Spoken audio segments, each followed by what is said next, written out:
My name is Caroline Lucas. I am a Member of Parliament representing Brighton Pavilion. Even though I knew before I entered Parliament that it was very male-dominated, I guess it's not really until you experience it firsthand that it really comes home to you. Only around 20% of MPs are women.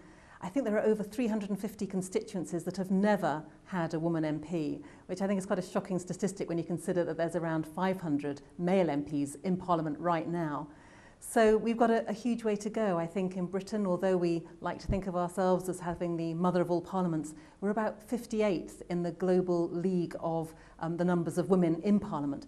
So countries like Afghanistan and Rwanda have more women in terms of percentage of women in their parliaments than we do here at Westminster. And I think that really matters. It's not just the fact that you feel in a minority and are in a minority in so many committees and debates and so forth. But I think it does mean that the impression is given to people outside Parliament that basically politics is something that white men in grey suits do behind closed doors. It doesn't feel inclusive, it doesn't feel relevant.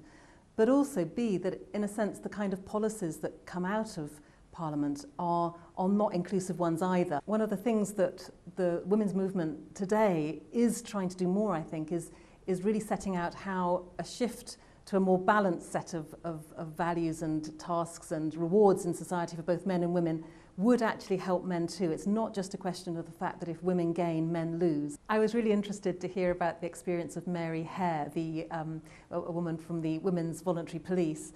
The newspapers of the time were absolutely focusing not on what she was doing, but what she was wearing, her bowler hat or whatever. And you know, it really made me feel that we've made so little progress, because certainly speaking personally, I get infuriated when newspaper articles will talk about the jacket that I was wearing or the shoes Theresa May is wearing or anything really about the substance that we're talking about. And it matters because it's a way of trivialising what we're saying and what we're doing, and clearly Mary Hare was doing an incredibly important job at a really important time. I was really struck by the story of Florence Holgate, who had been a nurse before the war broke out and was able to continue nursing. But many other women joined the nursing corps during the war because they were so badly needed, even though normally they wouldn't have been allowed in. So, for example, because of their age or their marital status. And then when the war ended, of course, they were pushed out again. And one can only imagine the frustration that they must have felt to have had a kind of glimpse of some freedom and some broader opportunities for them. And I suppose I would just reflect that it just shows that gains that one might think women have won in the workplace are never necessarily secure. They have to be re-fought for. And you know, it strikes me now, 40 years after equal pay legislation came in, there's still a 15% pay gap.